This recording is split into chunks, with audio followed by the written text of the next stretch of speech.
And now the main event, our conversation with Megan. She is the Chairwoman and Chief Executive Officer of Panasonic Corporation of North America, the principal North American subsidiary of the Japan-based Panasonic Corporation, which also makes her one of NJPAC's nearest neighbors, as you can see.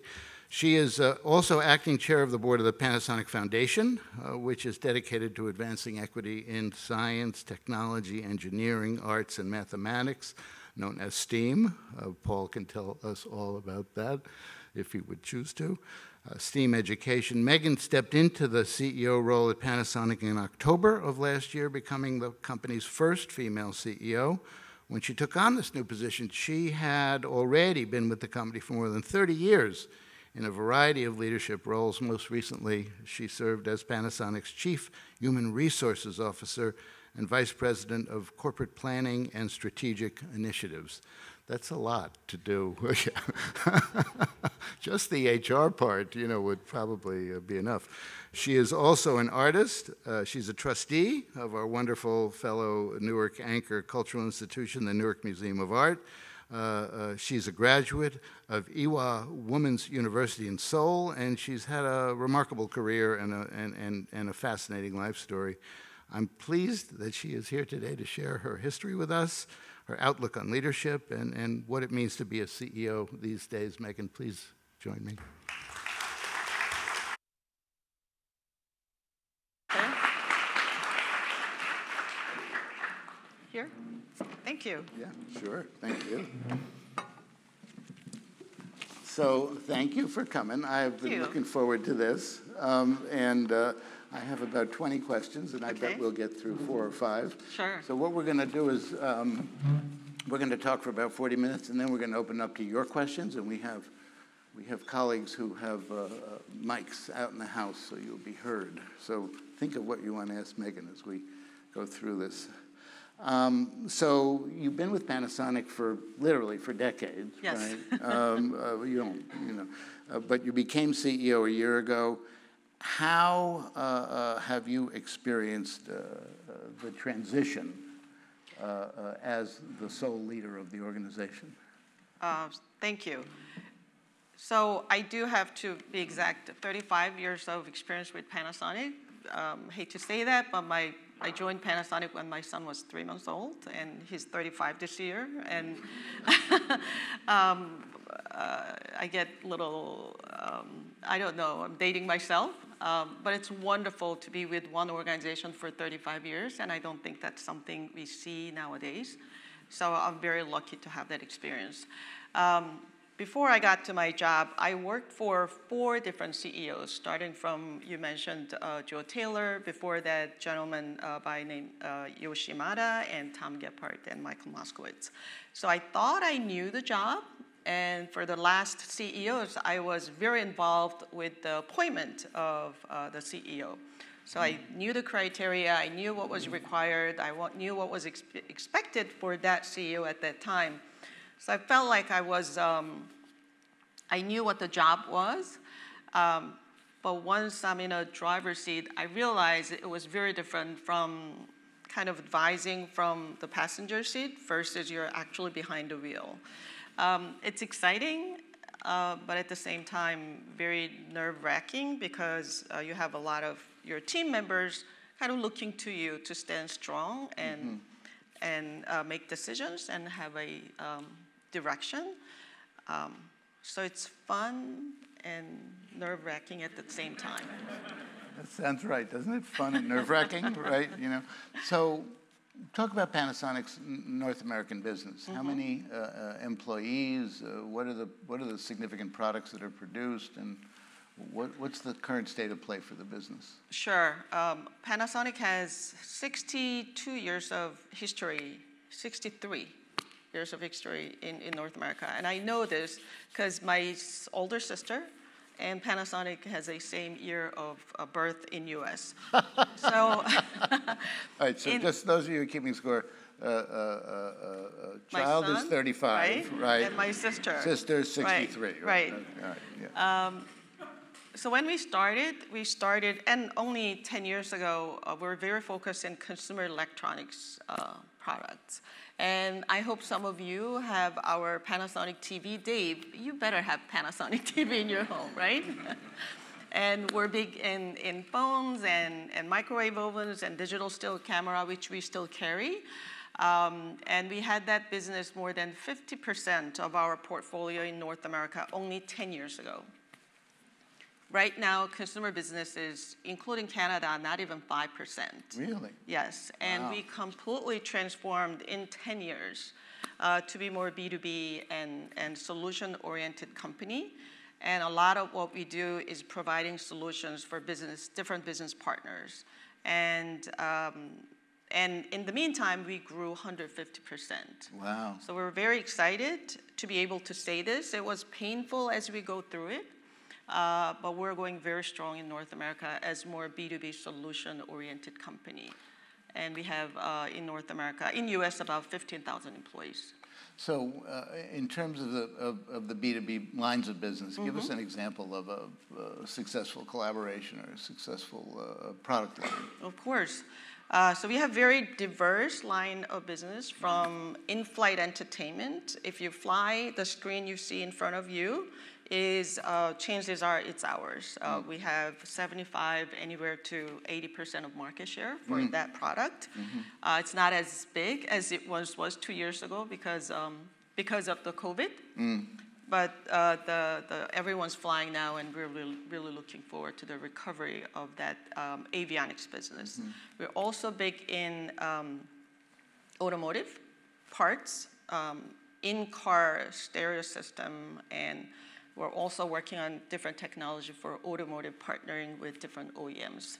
We also have a retail refrigerator for supermarkets, Targets, Costco. You go to, chances are we also have close to 50%, now more than 50% market share for those refrigerators. So if you go shopping, check the brand, and Hussmann is Panasonic-owned systems that we provide.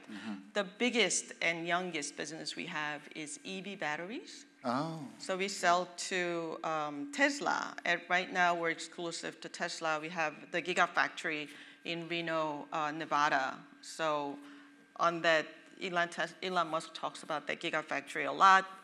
Half of that Gigafactory is us producing cells going into Tesla cars. So we produce the cells, goes to the other side of factory, and they produce the battery packs, and then goes into Tesla cars. That's the biggest business we have now, growing very fast. And in one location, we have 4,500 employees. We're very excited. Wow. So what do you imagine the evolution of electric vehicles will be over the next 10 years?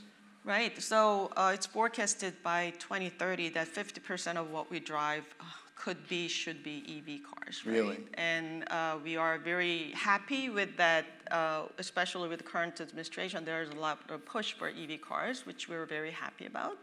And it's also part of our eco-friendly climate. There's a climate crisis, and we want to be part of that solution. Sure.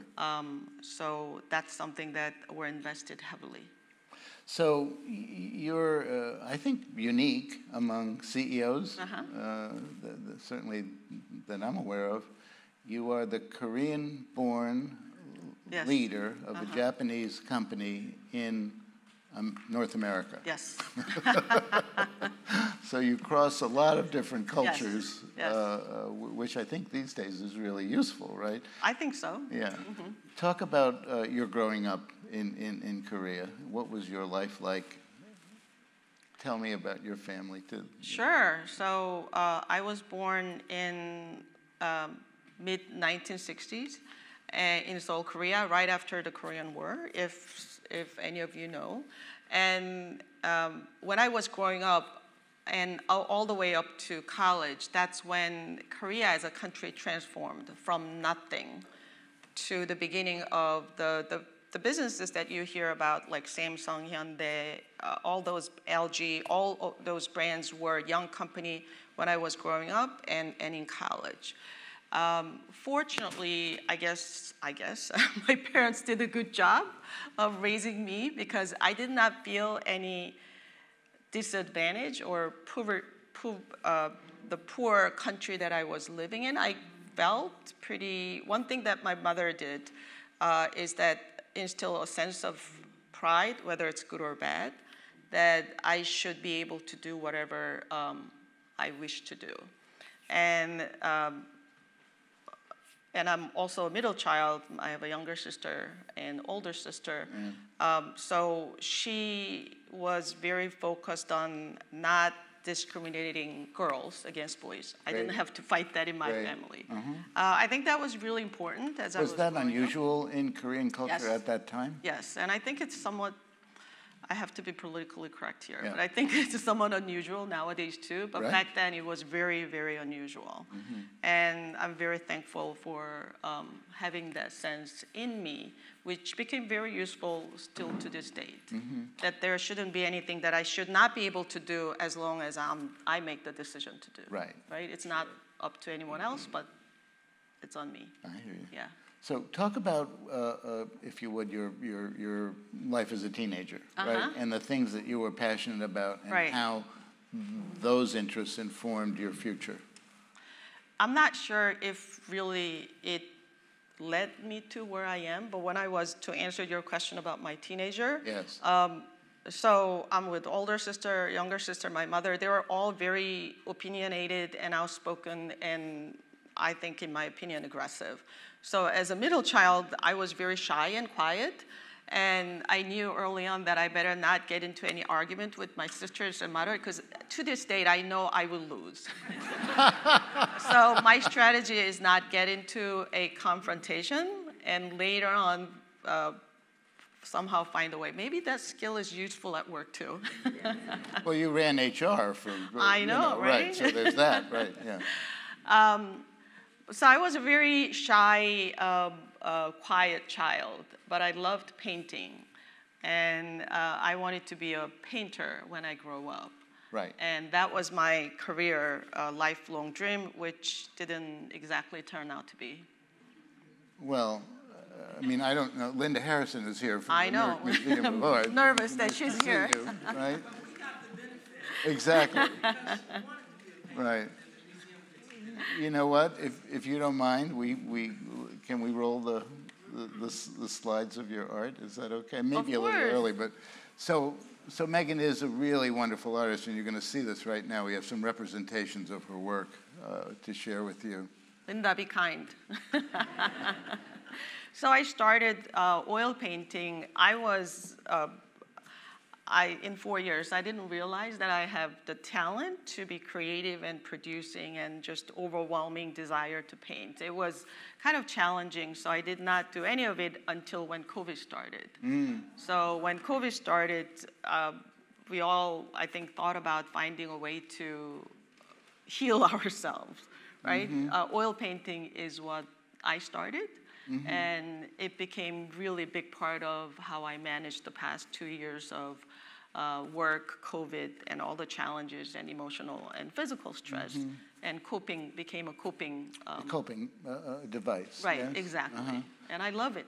Yeah, well, and obviously you're really good at it. Yeah. So if we can, let's talk about how you first came to work at Panasonic. What was the impetus for that? So when I came to the States, my father was an expat, and I graduated college, so I joined my family. My father was working as an expat in LA for a bank, Korean bank. And then right after that, I got married, and then right after that, I had my son. And when my son was, and I was not working. When my son was 3 months old, I got a call from a recruiter for a bilingual secretary for Panasonic. And I said, I just had a child, I'm not working, so I hung up, and my mother said, who was the phone call from, and I explained to her, and she said, you know, I'll babysit for you, why don't you just go for an interview? So I went, and I got a job as a bilingual secretary in legal division, and I have to say I lied because at that time I was not speaking English that well. I spoke Japanese, but I did not speak English that well. Right. But they still hired me, yes. And that was 35 years ago. So I was in legal for 1 year. Yeah. And then I got transferred to strategic planning division. And nothing against, I know we have few lawyers here, but nothing against lawyers. I did not really enjoy being in legal division. So I asked to be transferred to planning and strategy division, and I was there for 5 years, and then I got transferred to HR. Right. So I'm very grateful for the opportunity and the education. I mean, we talk about learning on-the-job training. Right. I'm the living example of on-the-job training. Anything and everything I know about business, I learned from Panasonic. Right, sure. Talk about HR these days. Right. When you first practiced it, Right. Decades ago, Right. and now, how has that part of work evolved, and how have folks' reactions to work evolved in your observations? Sure. I think that looking at, not as a HR as a function, Right. but looking at employees have evolved a lot for the better. So when I first started, it was personnel division. Yes. And really looking at the head count was a lot of our job. And then it evolved to human resources, and we talk about talent. We don't see a lot of employees nowadays working for one company for 35 years, right? Employees have a lot of options, especially talented professionals have a lot of options, going beyond a region nowadays, and sometimes going beyond the country because of COVID, that we proved that we can work from anywhere, anytime. The way we look at is really try to see what kind of talent we need and make sure that we provide the environment, safe environment, so the individual can achieve what they professionally want to achieve while aligning with our objectives. I think the companies nowadays, or any organization working with people, really have to focus on what can we do to make our environment attractive so that the talent you want to come and work for you. We all know that we as an individual work so much better when we are engaged and have fun, right? I have my time that, you know, I hated my boss, I hated my work, so I'll do 80% and try to get by to the minimum level so I don't get fired, right? That's not what we want. We want people to have fun and want to do more. And I think that's what we have to pay attention to. And now it's much more important because we can all work from anywhere, anytime. What are the types of initiatives and practices that you put in place at Panasonic to sort of ensure to the best of your ability a really positive working environment for your team members? So our talent acquisition approach completely changed, and location is not something that we pay a lot of attention to nowadays. So that is completely different from 2 years ago. And the good thing is that a lot of leaders now know that. That before, the leaders who really focused on, you have to be here to know that you're working, there are a lot of leaders completely changed their religion about that, right? Did you? I think I was flexible enough before, and now I know that the power is with the individual, with the talent, not on us. So, but that is very clear. But also we have to create a balance of, this is kind of nice, right? 3D is kind of nice. So how can we create the balance of providing the flexibility, help them to achieve work-life balance? In the meantime, how can we create the collaboration, the spirit of teamwork? So that's something that we're trying to create the balance. And we have Liz from HR joining, and that's her challenge. Right. Get some rest, Liz. Okay. Yeah. Right. Okay. So, how have you navigated the different cultures that you have moved between throughout your life? Korean, American, Japanese. Right. So I'm born and raised from Korea, but all my professional experience is in U.S. Yes. So I think as a professional, my work I guess, infrastructure is based in US. In 2001, I went to Japan and I worked there for 4 years. And I realized that my colleagues in Japan have very different way of solving a problem. And I was talking to Megan about this before, that I felt like there's a term or skill of problem solving, right? You identify an issue, right? You come to a solution and you execute. Right. In Japan, I thought that was very different. And I felt like we're staring at a problem, but not solving the problem. Because? Because I felt that my colleagues in Japan were very reluctant to get to solution, solving the problem. And I was really frustrated. Yes. And so I talked to my colleague that I feel like instead of solving a problem, I feel like we're staring at a problem. We all know that there's a problem, but why are we not moving to a solution? And he said, a lot of problems go away by themselves in time. And he meant it. Also, the solution. Avoidance was the strategy, right. But also, some of the problems, solving it right there is not always the best solution. Right. It's a little bit like surgery, right? Versus the Oriental way of solving a physical issue. And I've come to realize and appreciate that it's just a different way of thinking, and it's not a judgment. It's not one is better and worse than. So and Panasonic is a 100-year-old company and very successful. There's a reason why we're still here. Right. And that really humbled me to learn why we do what we do in Japan and how it's different in US. Right. Now, you've said to me that the time you spent working for Panasonic in Japan was sort of an important point in your career. Right. Talk about what it was like, again, to have spent your career working for Panasonic in the States and then be asked over to Japan. What was that experience? So in 2001, I had a boss that I did not like very much. So I was looking outside, and I had an offer, and then they asked me if I want to work in Japan. Yep.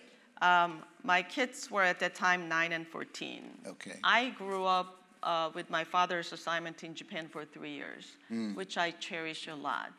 So it was attractive that I can give the same experience to my children. So I decided to take that assignment, went to Japan with 2 children, and that was a wonderful experience for them. So the assignment was initially for 1 year, and after 9 months, they said, "Mom, we're not going back."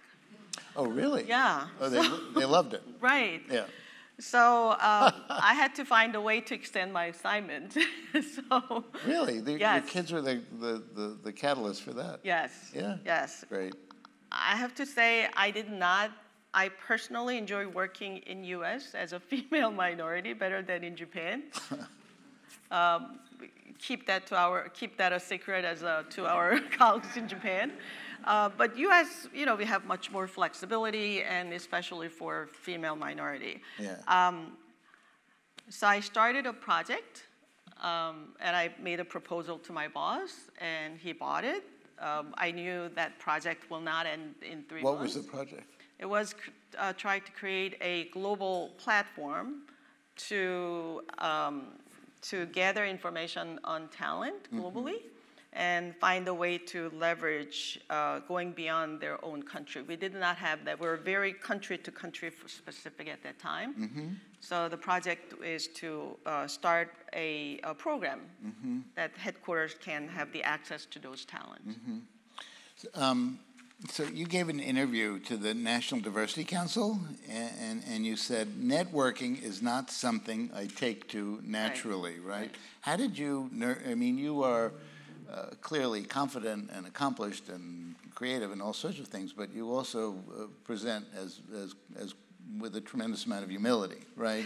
And so how did you nurture that ability to network, and how important is that in business and life? So I'm a born 98% introvert. When I do my personality test, I think I fake well in a platform like this. I think part of my personality, I'm very curious about different ideas and different people and why they do what they do versus why I do what I do. And I think at times that overcome my shyness to connect with an individual where I can either stimulate my thinking or where I can learn. If I can say that myself, my first CEO for North America, Yoshi Yamada, when I met him in Japan, I introduced myself. He did not know me, and we started a conversation, and he's the one who gave me the head of HR job for North America when I was a manager at that time, and he gave me a 3-level promotion at once and took a chance with me. So I think meeting someone who you can learn from is very important. And looking back, I think that's the one element that helped me to be where I am today. Can you talk about other mentors in your life and what value they've provided to you, what wisdom they've given you that you've kept? Sure. So Yoshi Yamada, a gentleman who gave me the head of HR job how many years ago? In 2004, was not a warm and fuzzy, nice, encouraging boss. He was very, very harsh. And he said, I only hold you accountable for the result, and I don't care how you get there, but you better get there. And I was that an intimidating challenge? Yes. Yeah. Very much so. Yeah. And he made it clear that he knew he was a very intimidating individual. He used that. And he absolutely used that. Yeah. But he also did not change his mind in the middle, and very clear and supportive for the strategy and whoever would execute towards that strategy. So I learned a couple of years later that he is a very supportive person in his own way. He just doesn't say that in a very nice way. I learned a lot because I knew I had to do a good job from the process. So looking back, I think I learned the most because I knew I had to be prepared, and I knew he would challenge me, and I knew that there's no such a thing as an excuse. So I learned a lot from him, and after that, I worked for Joe Taylor, whom you know very much, and he was very supportive, very positive, and very encouraging, and I knew he had my back. So learning from both, I think it was nice to kind of balance it out, but I don't think one is not necessarily better or worse than the other. Right, yeah. Right? So it's like a sort of a synthesis of learnings, right? You know, there is some truth to tough love. So you've had this amazing career, right, which continues to this day, and you've raised 2 children. Yes.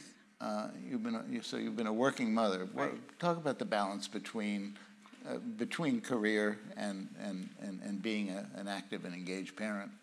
So I became a single mother when I went to Japan, and ever since then, I've been supporting them as a single mother. And I was very focused. So in addition to meeting nice, wonderful people, the drive for my career success is coming from wanting to provide the resources for my children. I felt very responsible that I'm the one who brought them to this earth.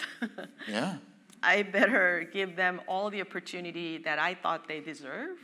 And I was very focused on making money to provide for them. And that really helped me to stay focused. So that was an incentive. That was absolutely the incentive for me. And thankfully, both of them grow up to be very responsible and independent. Both of them live in California. I don't know why they had to go that far, but they did. I have 3 kids. 2 of them live in California. Right. I don't take it personally, and you shouldn't either. Yeah. So I had a lot of guilt because I was not there ever for when they probably needed me. But I decided to believe that children don't grow up facing you. Children should learn growing up looking at your back. And as long as I am doing what's meaningful, they should be okay. So that's what I decided to believe. Great. And I asked my son one time that, but neither of you was very rebellious growing up. And I'm very thankful, but you're not. How did that happen? And he said, Mom, the kids become rebellious when they have too much attention. We didn't have that problem. You were not a helicopter parent, huh? Yeah. Right. So I said, yeah. okay, I'll So take what that. are they up to these days? So both of them work for a startup, Okay. and they're making their way out on their own and trying to figure it out. I made it very clear, as long as they graduate college, Yep. they're 100% on their own. That's my... Really great advice. I totally endorse that advice. Yeah. So Yeah. once you I'm graduate... stopping paying when Yes. they finish college. Right. Once you graduate, you're off my payroll. Yes, exactly. That's when, that's the end of the engagement. And if you're living... Great. And I live by it. Yes. My son took a loan from me for $2,000 one time, and he paid me back. So, Great. Okay. yeah. Any of you who want a $2,000 loan from Megan, just know you're going to have to pay her back, right? Yeah. Right. Are the terms easy, or yeah, what are your interest rates? Yeah. Well, So the Panasonic Foundation, and Alex Zeha's here, Yeah. who does such a wonderful job operating it. Yay. And Alex came to Newark from the Obama administration. She was a senior leader at the Department of Education. yes. And one of the things I really love about you is that you not only came to work at Panasonic in Newark, you moved to Newark. Yes. And you moved into the Haynes building. I've forgiven you for that, but really wanted and has become sort of authentically a part of our community. So that's a lot. That means a lot to us Yes. who live and work in this place. Yes. Anyway, but the foundation supports STEAM: science, technology, engineering, arts, and math education for young people.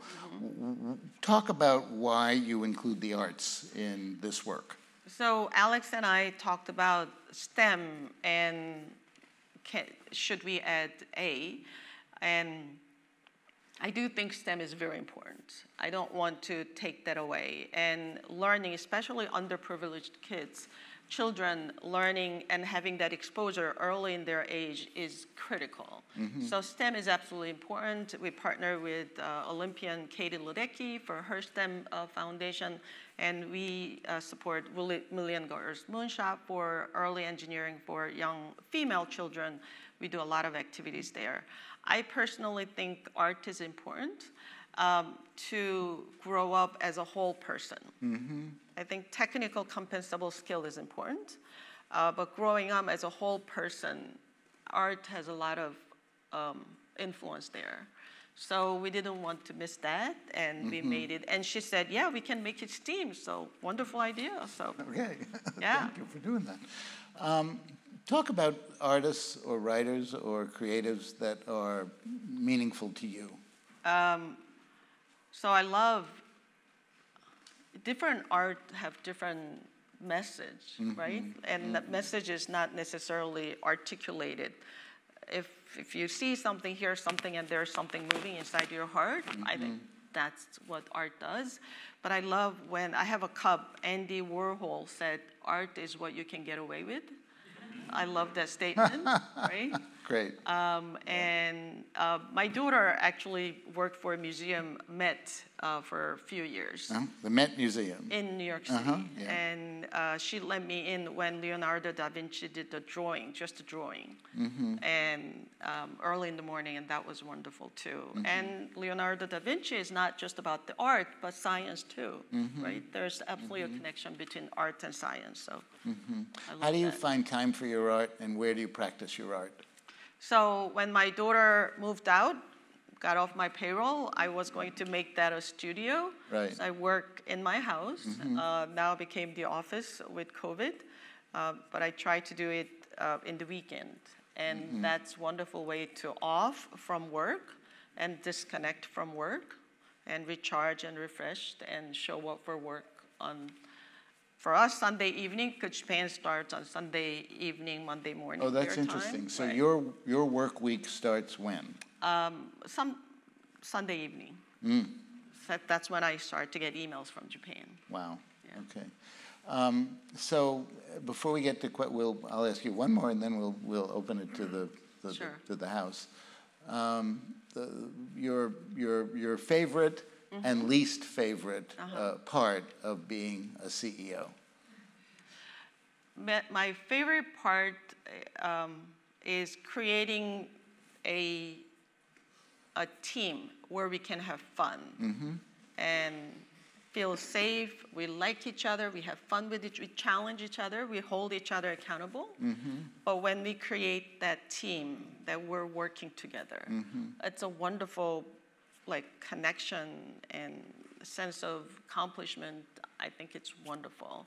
The least part of my job is there are times that you have to be political and not necessarily always very true to yourself, to make sure that we create the partnership with the organization or individual within the company for a greater goal. Yeah. And that can be very stressful. My measure is that, can I digest this and go to sleep tonight and not wake up? Right. And if I feel like I can't take this, and then I speak up. I want to be true to them and to myself too. But if I'm not sure, I try to procrastinate and take some time. Well, you learned that in Japan, right? Right, Yeah. right, exactly. Thank you. And let the answer come to me. Right. But I try not to go lower than my threshold and not say what's not me. So if it makes sense. It does make sense. Yeah, you want to be authentic to your heart and what you're comfortable with and what you can live with. Right. I don't want to bring a different person to work that's not me. Great. Yeah. That's great. That's good advice. Yeah. Questions? Well, Joel gets the first question. Okay. Thank you, and we really appreciate you being here this morning. Thank you. I learned a lot about Panasonic, shifting from a consumer-based company to more of a B2B company, and it sort of ties in with my question, which is about manpower. And you've mentioned What a few power? times. Person power. Excuse me. Human sorry. power. I thought about that before. Sorry, I have 3 daughters. My apologies. So, how are you recruiting differently? You've mentioned a few times you want collaboration, you want fun, you want to work anywhere, anytime, from anywhere. Right. I mean, how are you recruiting differently?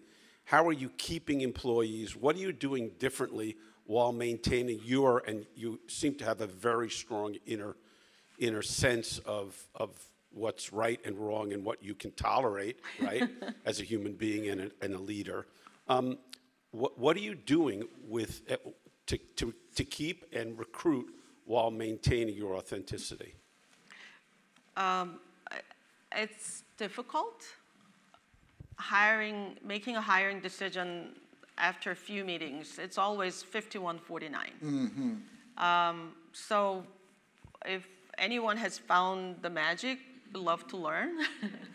One thing that I try to clarify is communicate our values as a corporation, that the humility, the being open to the diversity, and for example, contribution to society is something that we feel very strongly. So therefore, teamwork, it's not about the individual. So try to get that communicated and make sure that we can align. And also, I do believe that if someone's not working out, it's better to part ways sooner than later for both parties. That is true.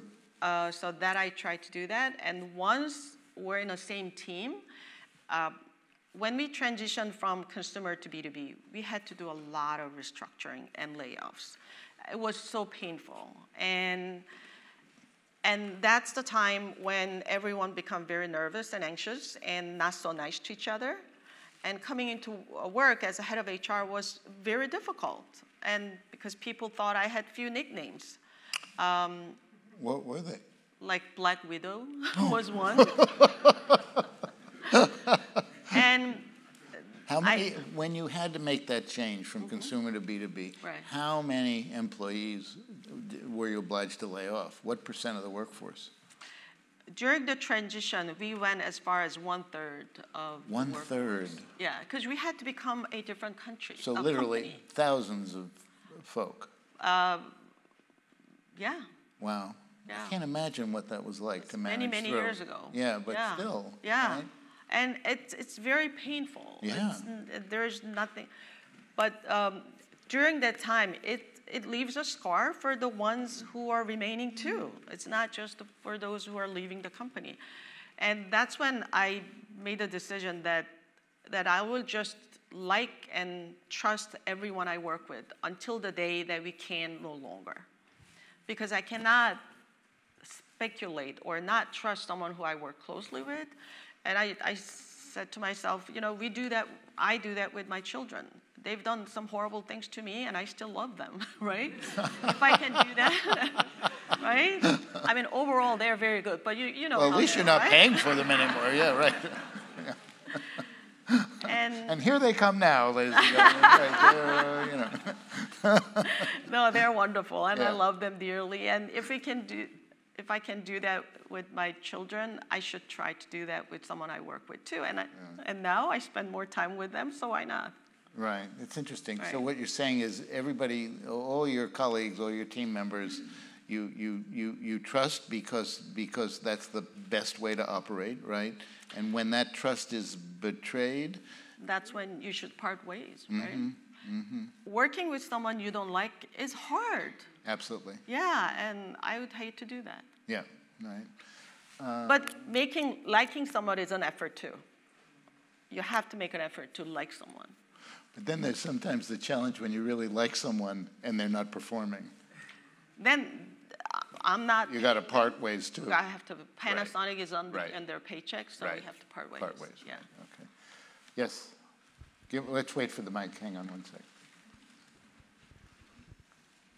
Thank you so much for gracing us this morning. Your story is truly remarkable and extremely artful, so thank you. As a mom of a 2-year-old, I'd be remiss if I didn't ask this question because I'm just so curious. You made a statement that children should grow up not facing you, but looking at your back. Could you share a little bit more about what that means to you? When I was in Japan, I was there with 2 children and myself. And a 9-year-old came home and said, "Mom, it's show and tell tomorrow, and all the mothers are coming." And I had a really important project presentation to make. And at that time, I thought I made the decision that I will put my children before work because every day was a challenge. And then she challenged me with that. And I remember going to a local bar and had a martini, and then I had another one. And I came home and I told her that I have to go to work tomorrow. We're here in Japan because company paid for us to be here. I have to go to work tomorrow. And of course she started crying and screaming and said horrible things. And so the next day came, I went to work, she went to school, And we came home, and I asked her, how did it go? And she said, about what? And I said, about your show and tell. How many mothers show up? And she said, oh, 2.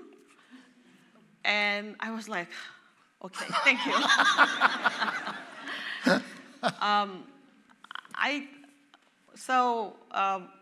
I went through a few therapy myself with a counselor, and she told me that no matter what you do, the children want a happy mother.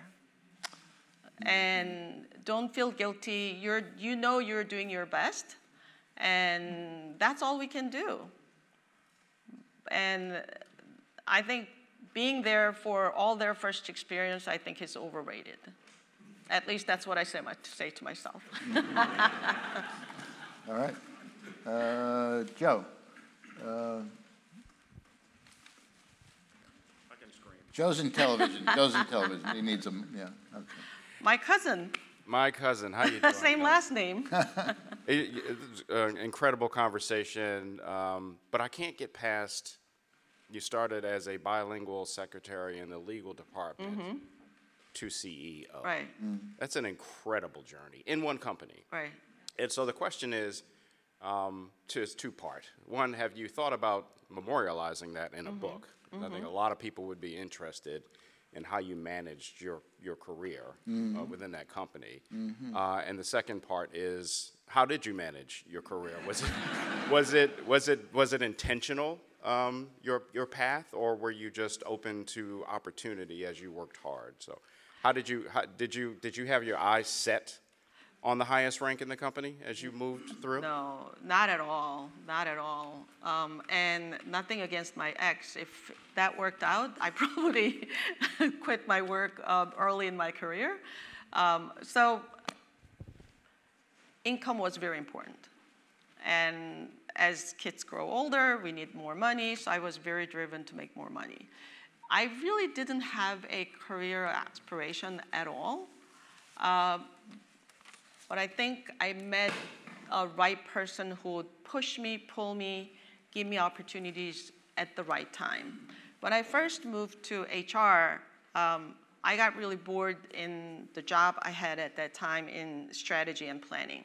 So I went to HR and I asked him, I want to do something else. And he said, what can you do? So I said, I don't know, you tell me, you're in HR. And he actually, I was 29 years old, and he actually told me, I'm very grateful for what he did that time. He said, Megan, go home and think about what you think you can do, your skills, and come back to me and we'll talk again. So I said, okay. And we had a meeting the next day, and he said, there is an opening in HR compensation. Are you interested?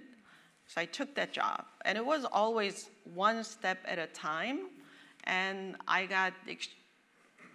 think I worked very hard, but it's given for everyone. I just met right person at the right time. Our founder, Konosuke Matsushita, who created the company we have, when he was 90-some years old, a few years before he passed away, he was asked, what's your hiring criteria?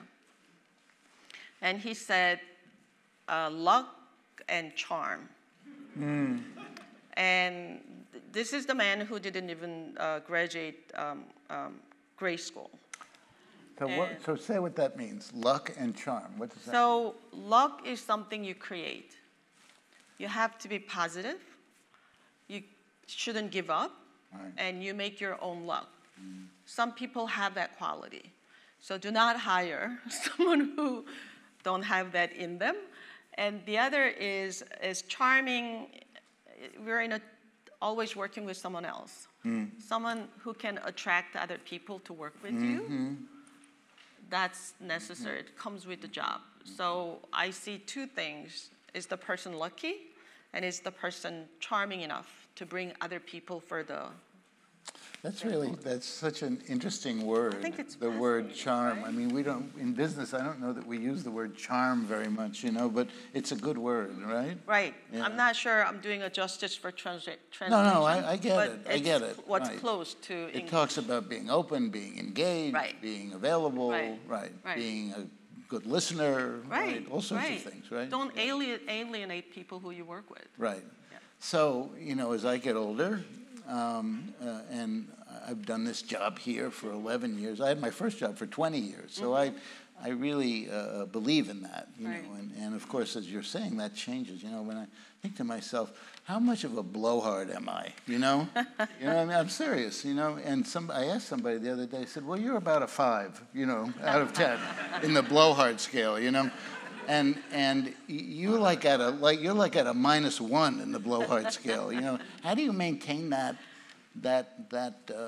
presence? Because I can imagine as the big boss to be as open and engaged and interested and kind as you are.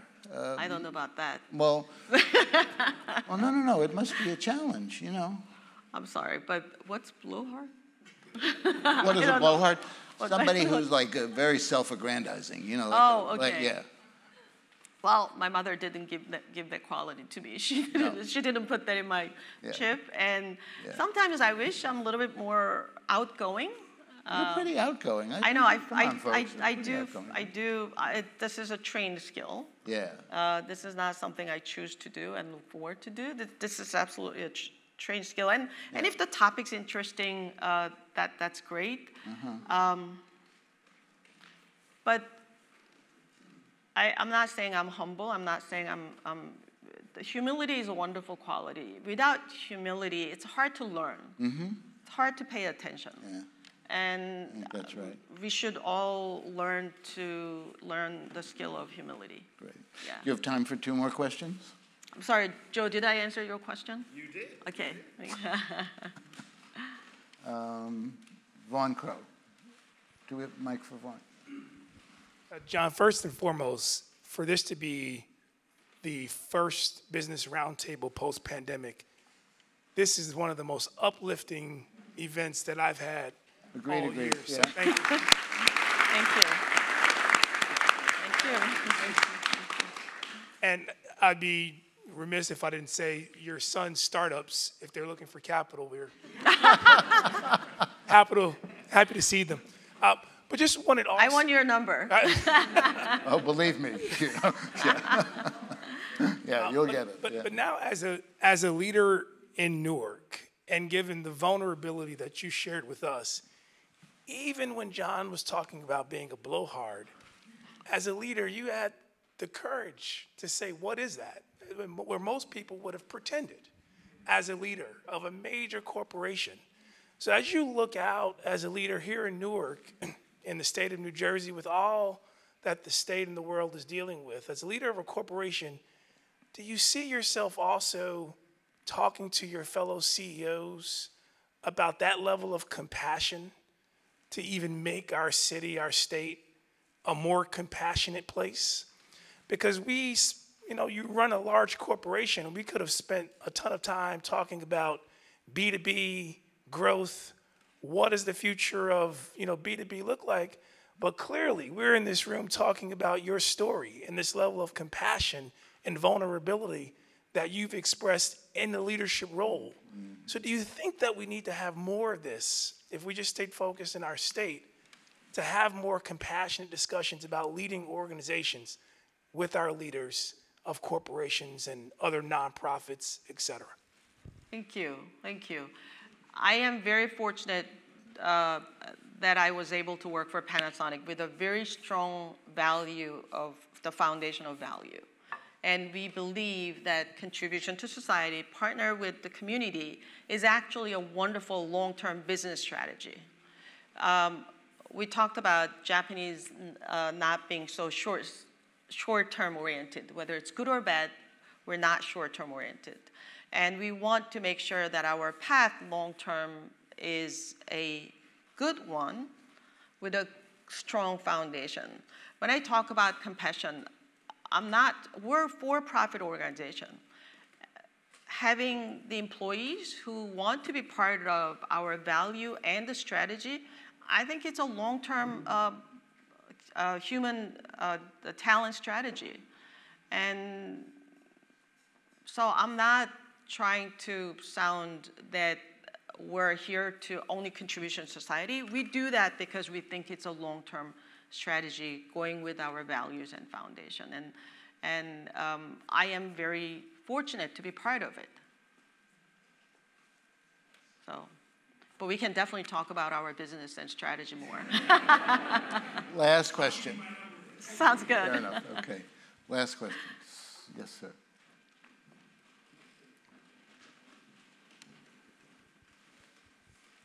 So you talked a little bit about your work-life balance, or maybe lack thereof, over various points in your career, and that decision-making process being really important to get to where you are today. But then on the flip side, you also talked about the fact that you've really embraced flexible work location, et cetera. How do you balance those two in terms of work-life balance when it seems like the workforce now is asking for something that's totally different than what's maybe made you successful and made your career path what it is? When I worked for Mr. Yamada and Yoshi Yamada, and by the way, he's the one who built a partnership with Tesla 10 plus years ago, when Tesla was a very small startup. And he also took a chance with Tesla and made a decision to partner with them. And when I worked for him, when we were going through the transition of letting many employees go, and it was very difficult, and I became mentally and physically ill from work, and I just was not good at managing both. And I did not come to work for 2 weeks. And that was very difficult. And I realized that if I'm not managing and compartmentalizing work and the workload and stress, it's not good for anyone. It's on us to make sure that we manage the workload and plan to disconnect and get enough sleep and show up fresh. If you're not fresh, and if you're overworked, tired, stressed, chances are you're not going to make a good decision. You want all your pieces together, especially when you're making an important decision. So I'm not shy to tell everyone that I go to bed. 10 is my bedtime. There's nothing coming between my sleep and 8 hours sleep and work. Right. I also want to make sure that I do not respond or try not to send any emails on weekend. And I try to take that time for me. And I think it's important for work too. And it's a practice. Well, I think everyone wants to work for you, so. This has been so much fun, really. Thank I've you. enjoyed it so much. Thank you. Same and here. I think, Vaughn said this. I'm afraid we're out of questions, but Megan will be leaving the room, so you can, I think what. We'll connect. Yeah. But we'll connect for the question. Yeah. Yeah. But I think what my big takeaway from this conversation is all about humanity and kindness and using your personal characteristics to advance a culture within Panasonic that is a very collaborative culture, and that takes work. We try to. Yeah. We're not perfect, but we try. Right. Well, no one is, right? But you're very intentional about it, and you're so clear about it in the way you describe it. Thank you. So. Great. Thank you. We've all learned something. Megan, folks.